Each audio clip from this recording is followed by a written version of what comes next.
Hello everyone and welcome back to my GameMaker tutorial series. My name is Arif and today we're going to be just doing a little bit of cleanup on our ship here and our game in general. Now you can see we have bullets that fire sideways. I did fix that, but I put it back to the old way because I'm going to show you something else. And a bigger problem we have is our ship is not being locked to the screen, so it can just fly off for infinity. And that's not a good thing when we're trying to create a game where you want to kill enemies. So we're going to want to fix the boundary issue first. Now let's close the game here and we can see that we have our movement, so W, A, S, and D, and we're just going to do left to right first. So keyboard check, if we're pressing the A key, move it to the left -4, and D key, move it to the right +4. So this is good, but we need to lock it to the boundary. Now there's many ways you'll see on forums and Reddit to do this, but the best way to do things is with a clamp function. So I did pull this off of the local Reddit page about how to actually lock something to the screen, because the documentation was very spotty from Yo-Yo Games. So I did look up the clamp function after I found the Reddit page, but if you go to Yo-Yo, they're going to tell you to use something like room width and X offset, and it just didn't work when you tried to combine multiples of them. It completely broke your game. So the clamp is by far the best way I am finding right now to do things. So we're going to do if X is less than or equal to 0, or X is greater than or equal to room width. Now room width is a built-in variable, and that's going to take the width of your room. As you can see down here in the properties area, our width of the room is 1024 by 768, and using room width is a better way to go because this way you can change the room width without having to come back into your code and change the actual hard-coded number that you would have done otherwise. And we're just going to do a pair of brackets here. Now we do X equals clamp, and we're going to need X. We're going to need a 0 for our minimum value, and room width for our maximum value. And if you're wondering where did I get this, well, you can see as you click on the clamp function, it tells you need a value to manipulate, a minimum, and a maximum. So we're going to do that. And then we're going to go and say direction equals direction. We're going to go do negative direction plus 180.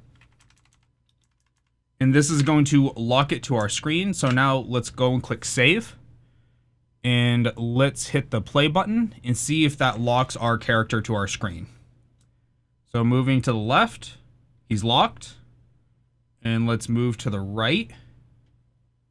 He's locked. Great. So now we can rinse and repeat this. We can just do a copy and a paste. And we just do this with the X.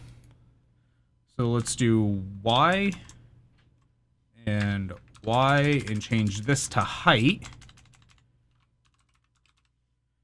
And now we want to just do a Y here and a room height. Now let's do that and click play. Okay, so moving to the right, locked, move up. Oh, he is flipping out. Let's go down and just double check this. Okay, so he's flipping out. So let's come back in and let's do, we know, oh, here we go. We have this because we never set our Y variable. Now let's go back and double check. There we go. Now he's locked. There, perfect. So now our character is all locked to our boundaries. That's one thing cleaned up. Let's actually come back into the game here and fix the next thing. So one thing we can see here is even though we have our image angle for our ship tied to our mouse cursor, we can see that my mouse cursor is off to the right, he's pointing down, and it's kind of like 90 degrees off. It's very annoying, and it really breaks the immersion of the game as you're trying to control this character. You just don't feel like you have that right connection. It feels very buggy. So let's come down to image angle, and we can see from our notes here, this just points you in the direction of this just points your direction of the sprite for the mouse. We're just going to move that comment up top here. And we're just going to come in and do -90. It looked like a -90. And let's save. And now we can see this should be fixed. That's better. That's still not great though. Now it's behind him. So let's come back. It was behind him. So let's come back and change that to plus 90. Hit save.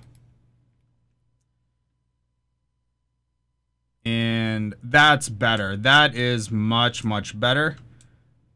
And we can see now our bullets are also coming off from the center of the ship, so that's good too. So we don't need to fix that. Remember, we had to offset it by 90 before because he was shooting from the right. But now that we offset the mouse angle, it's fixing that for us. So there we go. That is a very simple problem, but still one of those like details that really matter when you're designing a game. You want to make sure that you have these kind of little nitpick things figured out. The last thing I want to do is change my room size. I don't want this peasant room size of 1024, so we're going to change it to 1920 by 1080. There we go. We don't want mobile room size. We want real people room size. And there we go. That's a little bit of cleanup that we're going to do on our project for today. Guys, thank you so much for tuning in. If you like these videos, please do like, comment, share, and especially subscribe. Trying to get to 1,000 subscribers. Help me out a lot. Guys, I've been Arif. This has been the GameMaker tutorial series, and I will see all of you on the next video. Bye.